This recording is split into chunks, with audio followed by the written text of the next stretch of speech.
90 to 95% of survivors who come to the University of Alberta Sexual Assault Centre are sexually assaulted by someone they know. Over 80% of survivors who are sexually assaulted do not report due to feelings of shame and humiliation or fear of re-victimization through the criminal trial.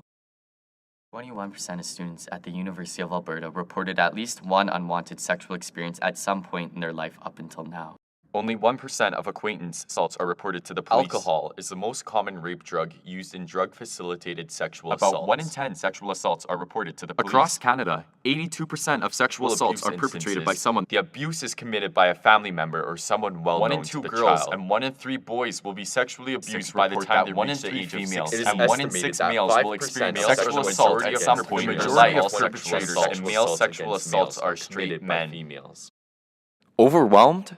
So were we. We are a group of 10 students from the Peter Lougheed Leadership College who set out to learn as much about sexual assault as we could in order to effect positive change. This podcast is about our journey to propose sexual assault training as part of the requirements for completion of the PLLC program. We realized from the beginning the effects of this issue are widespread.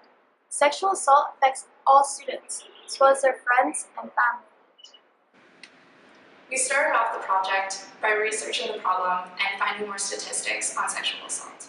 This also included reading up on the newly released report of the review of the University of Alberta's response to sexual assault. It quickly became apparent that the sheer volume of information was overwhelming. But what we didn't realize was that there was so much we didn't know. There wasn't a lack of information on campus, but rather a problem in spreading that information to students. Do you know what you don't know about sexual assault?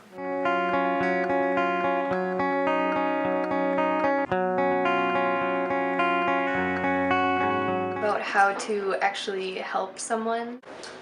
How to handle it. Is how to engage if I see it happening. I wish I knew more why people did it.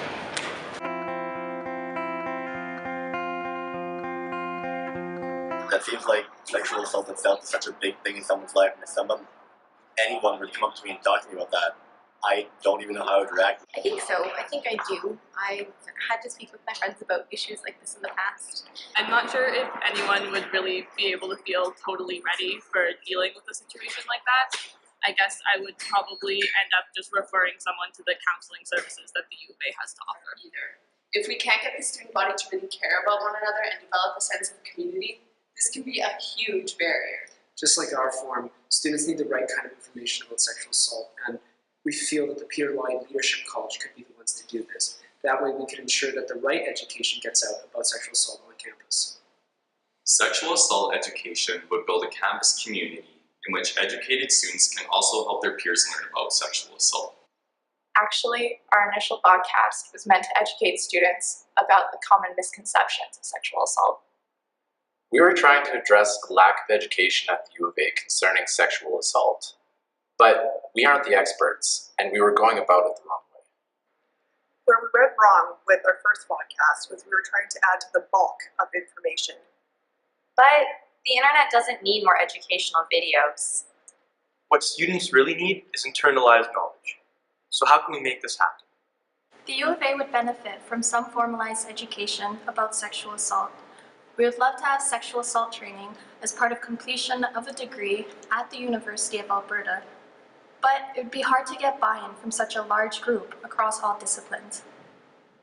The first expert we decided to contact was Lise Gotel is the Dean of Arts, and she's an internationally renowned expert on sexual assault and a brilliant activist. The U of A just released a report addressing sexual assault on campus. We want to hear Dr. Gotel's thoughts on this paper. The university has just released a report on sexual assault. We're a little bit behind the 8 ball on the development of a sexual assault policy. And so we're doing that now. And one, I think, really important component of the University of Alberta's response and policy on sexual assault has to be the widespread dissemination of awareness raising. And the sexual assault censure education session is really one great way of doing that. So I'm happy, actually, that we're finally beginning to have this conversation. We're finally beginning to see policy development. But like you, I am concerned that policy development is accompanied by a really comprehensive and widespread education campaign. It's so necessary. We contacted Andrew Knack, who is the councillor for Ward 1 in the city of Edmonton. He's a strong supporter of youth initiatives that address social change, and we wanted to hear his thoughts on sexual assault education. I think it's probably more ignorance than anything else. I mean, I spent 5 years in post-secondary, 4 of which were at the U of A, and it's just not something I ever thought about. It's not a problem I heard that came up. It's not something that was ever really communicated. When I was a university student, yeah, I made stupid jokes that I think back on and I realized were completely inappropriate and actually just added to that culture of rape or things like that. And of course, it never meant any malice by it, but you know, I was a university student, young, not thinking, and just made stupid jokes. Those stupid jokes actually go a long way in just shaping the overall atmosphere and cultures. I don't think most males are looking to purposely create a culture like that. I just think we're unaware of the impacts of the words that we say, our actions, and how it can go to impact the greater community. Councillor Knack described the importance of having sexual assault education early on in one's career. The next expert we decided to contact was Dr. Christina Stasia, who is a crisis counselor, gender consultant, and educator for issues concerning sexual assault. There's such a wealth of information about sexual assault and sexual violence online that it's really hard for students and faculty to navigate through. So lots of times you go to websites and the information is inaccurate or it's outdated or it's full of myths. So it's really important that students and faculty are able to access accurate, up-to-date information. And the best source for that here at the University of Alberta would be to go through the Sexual Assault Centre, which has a great website with lots of information as well as links to other verified sites with useful info. Sexual violence on this campus is something that everyone's capable of addressing, no matter their discipline or their gender identity. Everyone has a stake in this, in improving support for survivors on campus and reducing rates of sexual violence. And one of the other great groups that works on this issue and specifically deals with men is called Men Edmonton. There are members on our campus, but it's a City of Edmonton group. And they're focused on ending violence against women, and they hold workshops on this issue as well. And I think that's important to recognize. I think sometimes we think about sexual violence as some sort of, that it's a women's issue, but it's not a women's issue at all. It's an everyone's issue, and everyone has a role to play in it. The best way to make an impact on the rates of sexual violence on this campus and to increase the reporting of these incidents is to educate themselves. And sometimes this problem seems really overwhelming. We live in this saturated rape culture.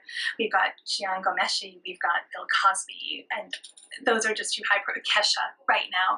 There's so many examples that it just seems overwhelming. How do you begin to address this when it's so saturated at every level of power in different institutions with different groups? But if you educate yourself about how to identify sexual assault, how to report it, how to support survivors, and how to begin to chip away at rape culture so that you're not unintentionally repeating these myths, then you become part of the solution instead of part of the problem. Our meeting with Dr. Stasia really helped develop the focus of our Vodcast. She brought up some points that are critical for our understanding of sexual assault here at the U. The general public needs to know this. Let's go back to the halls of the university to better understand the needs of our community.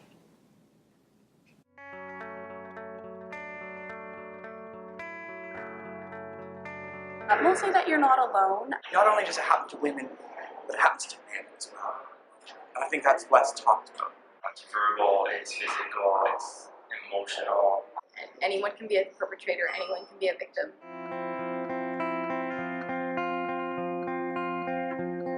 I think having information sessions is always good. And that information is available because, I didn't really know about the Sexual Assault Center until someone came to my class. We need to somehow propagate this idea that it's not shameful. We wanted to make it easier for students to have access to the right information so that they could critically engage with it and then internalize it as knowledge. This was a major insight our forum had throughout the whole process.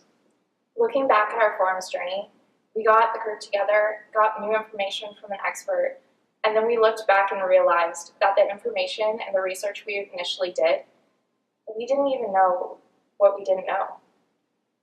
This is what we're hoping to change with the help of PLLC. Since we believe the whole campus should have this opportunity, we decided to put our words into action, and we hope to incorporate sexual assault education directly into our PLLC programming. The Sexual Assault Center emphasized the importance of the center on campus for survivors and their friends. They would be willing to work with PLLC to create a workshop that fits our program. The presentations at PLLC can serve as a prototype for other faculties. In our Vodcast, we emphasized why and how PLLC can incorporate sexual assault education into its programming. We now urge the administration to take this idea forward and put it into action. This is how we plan to change the world, and we're just getting started.